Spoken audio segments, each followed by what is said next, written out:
Oh, come on. And the bunny on the left.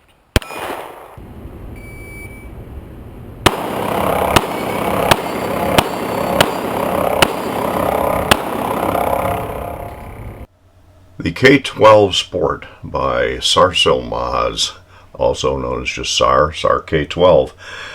SAR Arms actually, it was the largest producer of small arms in Turkey. That's where this one is made, obviously. And the company's been around since the Ottoman Empire, so it's been around a long time. The K12 Sport is billed as the crown jewel of their line and the most accurate handgun you'll ever shoot. I may have an issue with that one. Stick around, we're going to talk about it.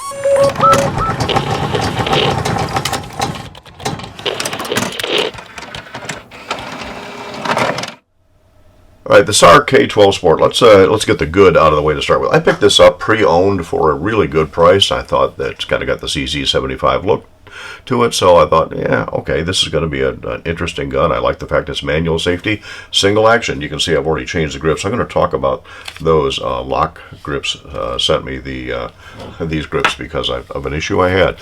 All right, the gun itself is it's a heavy gun. This gun weighs in at 39.2 ounces empty, and again, I don't like empty weights, but that's for general comparison since a lot of other people do weigh empty, with 18 rounds of 124 grain ammunition, which is what holds 17 plus 1, so with 18 rounds is 51.4 ounces. Kind of a heavy gun, but that's what I got it for. I got it as a target model. This is a target model with adjustable sights. Unfortunately, when I bought this, again, it was pre-owned. The previous owner had painted the front sight red. I don't like red. I like for target, I like plain black on black. Get a real clear definition of height, equal light on it. Let's see. Again, CZ75 type, where the slide runs inside the frame rather than outside. Does have forward cocking serrations that work pretty good. They're not super aggressive, but they're solid enough so that you can still get a good full cycling of the slide with the front cocking serrations, and even the rear. Now the rear, because the frame is overlapping the slide versus the opposite way on a 1911 type or other pistols, there's not as much to grab back here and slip a little bit and tear your hand up on the sights, but that's why I like using the front. And you can notice that it still will work the slide with the safety on, which you don't get on a typical 1911. Again, hammer fired, nice trigger, does have an adjustable over travel stop. The trigger itself pulls out at about 2 3/4 pounds, which is actually kind of nice. There's no over travel. And for those of you who like to shoot to the reset, there is a fairly long but tactile and audible reset. It's almost all the way out to the front when you reset. Be careful if you're trained to shoot to the reset that under any kind of stress you may end up short stroking the trigger, and shooting the reset is not all that critical. Ask Bill Wilson. If you got any doubt, check his channel for the reason he actually slaps the trigger. Grip is more important than shooting the reset. Anyway, enough of that. Stainless steel, and nothing fancy about the barrel. It is not a bull barrel, but it's also not a bushing barrel, and that may be where I have some of the problems. Full-length stainless steel guide rod. Adjustable sights, I think I'll also mention that, adjustable for windage and elevation. You can see I've got it cranked down all the way to the bottom, which is where I needed to be to get any kind of semblance of accuracy. Checkering on the back strap, checkering on the front. It's not real aggressive checkering, but it also, for those of you who like to shoot with your finger on the front of the trigger, I don't know why, or trigger guard, I don't know why you'd want to do that other than, gee, it looks cool. But there are serrations on that. Good large trigger guard area, you can get your hand in easily. High beaver tail, there's no hammer bite at all possibility on this. You can get the hand nice and high, close to the bore axis on this.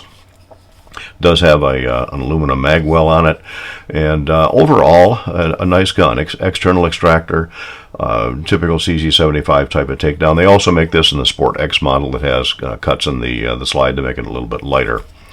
So is this really the crown jewel of the SAR line? Now, I like the SAR 9. I did a review on that. Maybe I'll post it up here somewhere. And I really like the SAR 9, which is why I ended up buying this. Again, the price was right. It just kind of spoke to me. And overall, I like the feel of the gun. I like the trigger. I like a lot about it, but not so much the way it shoots. I have tried my darndest to make this thing shoot well. And at first I thought it was really just me, that I just wasn't gripping the gun right. I wasn't working the action right, whatever it was. And I thought a lot of it was the fact that it came with these original nice aluminum grip panels, which I finally replaced because, again, I just felt like I wasn't gripping the gun right.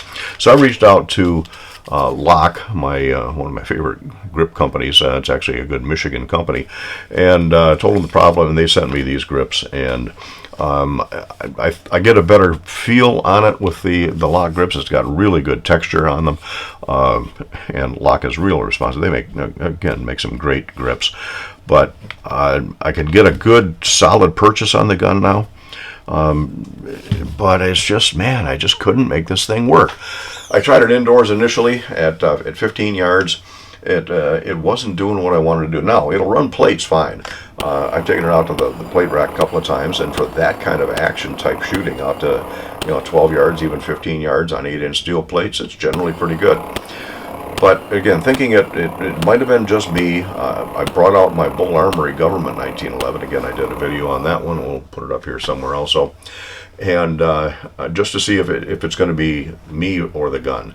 And the accuracy of the grouping of the Bull was a little bit better than it was on the SAR. Now I had to end up doing a 6 o'clock hold, even with the sight cranked all the way down to get where I wanted to be. With this gun, the Bull had better grouping. And I took it out to my range and ran the plates at 25 and 50, and at 25 yards, I'm struggling with this gun. It just is not doing what I want it to do, no matter how I grip it, no matter how I hold it. Woodchuck next to him. This is not working well. Finally, pro. So I tried it at 50, and 50 just... Okay, I got the gong on the second shot. That's a big piece of steel. I should have hit that on the first.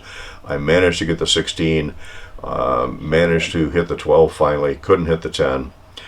Didn't put a lot of ammunition. I'm not going to waste a lot of ammo because it just didn't work. So again, I thought it was me.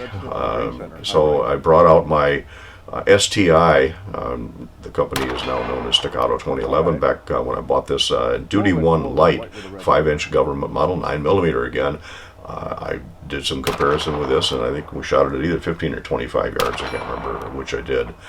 And it, again, the STI Duty 1 Light, same ammunition, same conditions, same distance, was patterning better than this. One of the problems that I think I have on this now, they say it's a